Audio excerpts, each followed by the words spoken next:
You've heard of Megalodon, the enormous prehistoric shark that supposedly ruled the ancient seas with its massive jaws and 50-foot length. Scientists have built an entire mythology around it, calling it the ultimate ocean predator, the apex of marine evolution.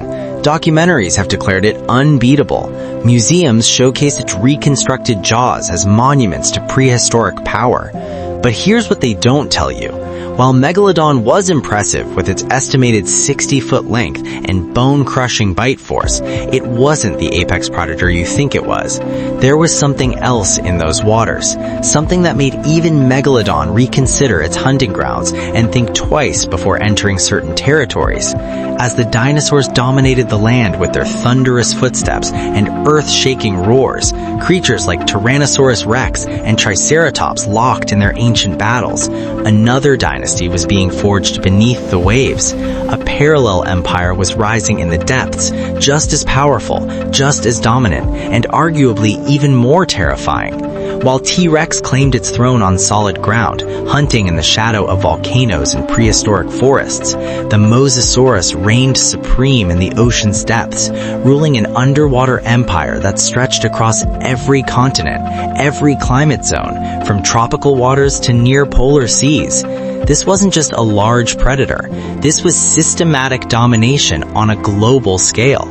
And what makes this creature truly terrifying isn't just its size or its power or even its hunting prowess. It's that this monster, this absolute apex predator that conquered every ocean on Earth, shouldn't have been possible at all. The biology doesn't quite add up. The physics barely works. And yet, it existed, thrived, and ruled for millions of years. Everything paleontologists thought they understood about marine predators changed in 1764.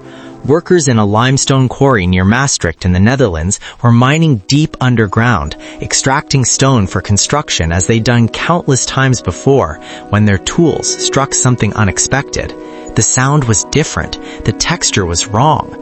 They'd uncovered bones before, small fossils from ancient sea creatures, fragments that told stories of the distant past, but nothing like this, nothing that prepared them for what came next. The skull that emerged from the ancient rock was massive beyond comprehension, longer than a grown man was tall, lined with teeth that seemed designed for one purpose only: total destruction. The workers stopped. They stared. Some reportedly refused to continue digging, convinced they'd uncovered something that was never meant to be found. At first, scientists were completely baffled. The skull didn't match anything in their understanding of natural history. Some claimed it was a whale, pointing to its size and aquatic origins. Others insisted it must be a crocodile, noting the reptilian features and tooth structure. One expert even suggested it belonged to a giant fish, perhaps something related to modern predatory species. But they were all wrong, groping in the dark for explanations that made sense in their worldview. This wasn't any creature that existed in their world or their experience.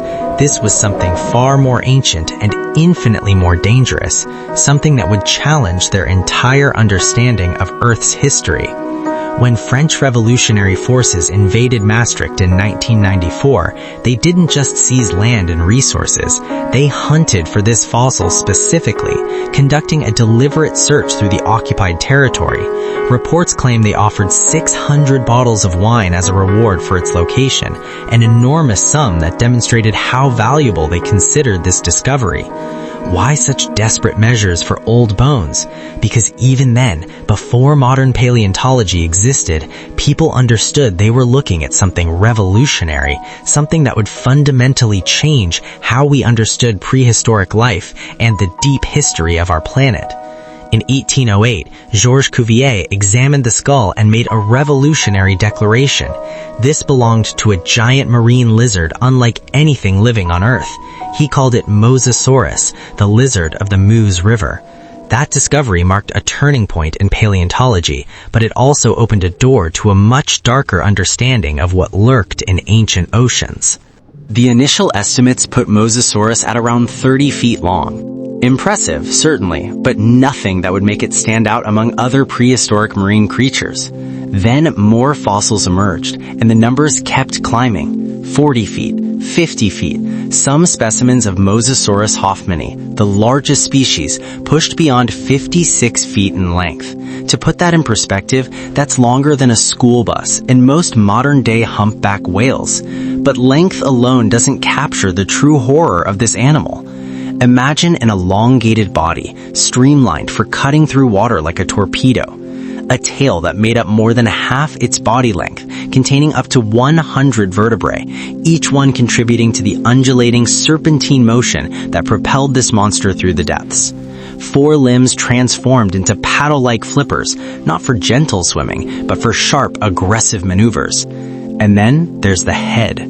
The skull of Mosasaurus was enormous, filled with 40 to 50 massive teeth, each one sharp with 2 opposite cutting edges designed to pierce, grip, and tear. But here's what makes it truly nightmarish. Inside its mouth, nestled between the upper jaws, were secondary teeth on the pterygoid bones. These smaller, sharp teeth served a single purpose: to ensure that once prey entered the Mosasaurus's mouth, it could never escape.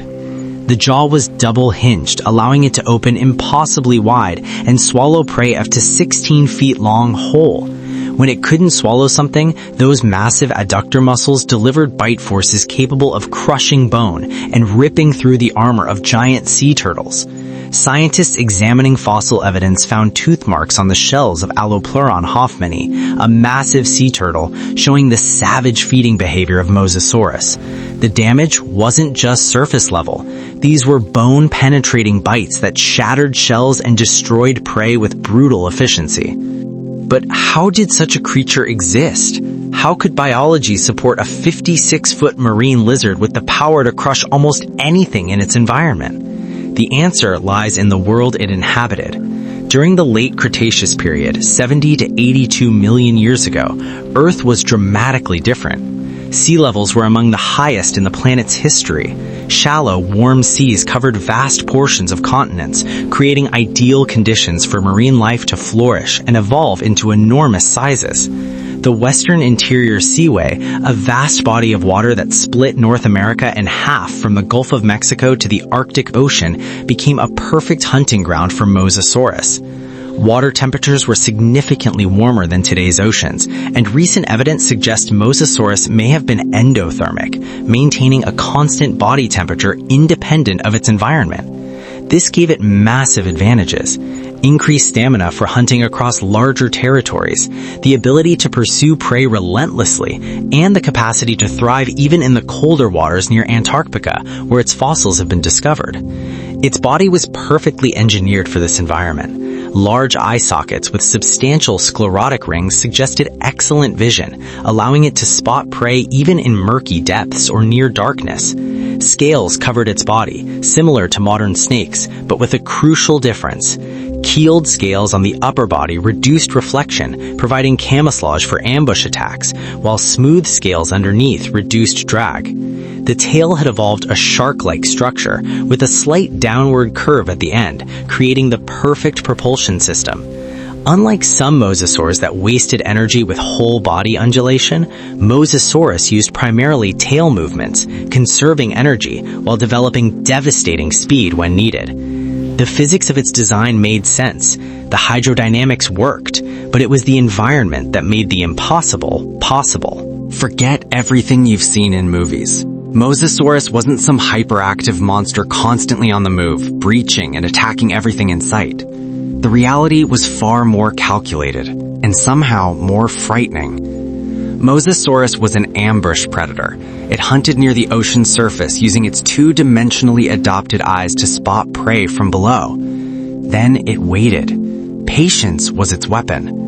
When the moment came, it struck with explosive force, using what scientists call inertial feeding, thrusting its head forward to close its jaws around prey with minimal energy expenditure, but maximum impact. Its diet was terrifyingly diverse. Bony fish, sharks, cephalopods including ammonites and nautiloids, seabirds that made the mistake of landing on the water's surface, giant sea turtles, plesiosaurs, other marine reptiles, even other Mosasaurus. fossil evidence reveals that Mosasaurus engaged in both intraspecific combat and cannibalistic behavior, with larger specimens preying on smaller ones. Bite marks on mosasaur fossils show attacks that were brutal and often fatal. One specimen of Mosasaurus conodon bears multiple cuts, breaks, and punctures across its skull and neck, with a tooth from another mosasaur piercing completely through the quadrate bone. The victim showed no signs of healing, suggesting it was killed instantly by a fatal blow to the skull. But perhaps the most fascinating evidence comes from a nautiloid shell fossil bearing bite marks from two different-sized mosasaurs, an adult and a juvenile. The bites occur in sequence, with the juvenile biting first and the adult following. Scientists believe this represents something unprecedented: mosasaurs teaching their young how to hunt. The adult was demonstrating technique, showing its offspring where to bite, how to attack cephalopod prey. This wasn't mindless aggression. This was intelligence, strategy, family structure, and an apex predator we assumed was purely solitary. And that makes it even more terrifying. The world didn't end for Mosasaurus with a bang. There was no dramatic final battle, no heroic last stand against an overwhelming force, no single moment where the titans fell. Instead, the end came quietly, inevitably, through forces the creature couldn't fight or even comprehend. Changes happening on scales beyond any individual predator's ability to adapt. 66 million years ago, an asteroid approximately 6 miles wide struck the Yucatan Peninsula at over 40,000 miles per hour, creating the Chicxulub crater and triggering the mass extinction event that ended the Cretaceous period and reshaped life on Earth forever. The impact itself, devastating as it was, wasn't what killed most marine life. The explosion was estimated at over 1 billion times more powerful than the atomic bombs dropped in World War II. But it was everything that followed in the weeks, months, and years after that proved truly catastrophic. Massive tsunamis hundreds of feet high devastated coastlines around the globe, destroying shallow water ecosystems where many marine species bred and raised their young. Billions of tons of debris were thrown into the atmosphere, creating a shroud that blocked sunlight for years, possibly decades. Without sunlight, photosynthesis slowed to a crawl. Global temperatures plummeted in what scientists call an impact winter. The warm, shallow seas that had provided perfect habitat for Mosasaurus and countless other species began to cool dramatically and recede as the climate shifted. Food chains collapsed systematically from the bottom up. Microscopic plankton died in massive numbers. The small organisms that fed on them starved. The fish that ate those organisms disappeared, and on up the chain, until apex predators like Mosasaurus found themselves in a dying ocean.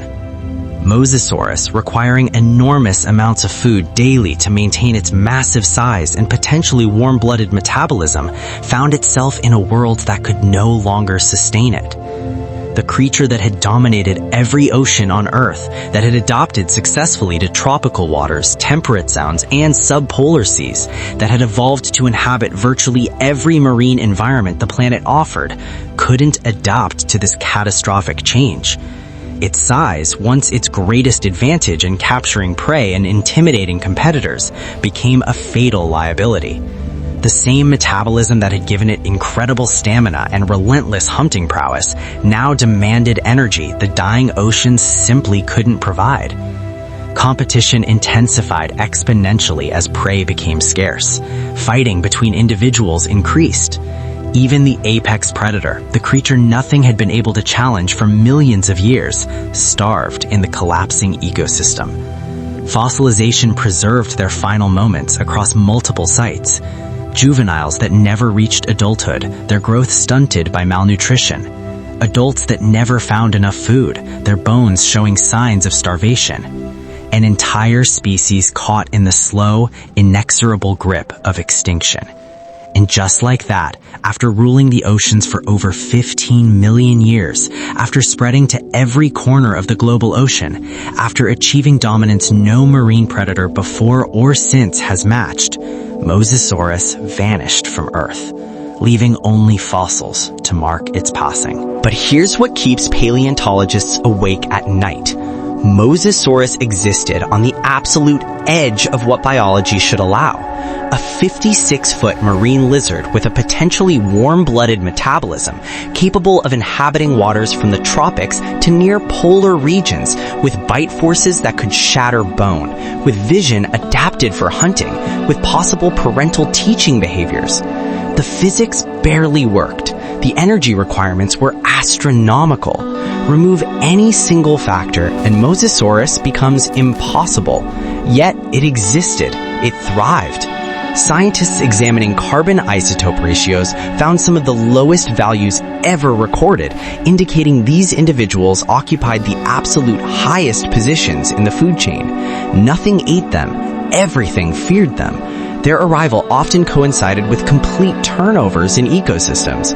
Other predators adapted, died out, or moved away. And that raises an uncomfortable question. Could something like Mosasaurus evolve again? The answer is no. The specific combination of factors was unique. The window opened for 15 million years and slammed shut forever. Life's limits are fragile. The apex predator existed in a moment that can never be recreated. As dinosaurs dominated the land, Mosasaurus ruled the oceans with unmatched power.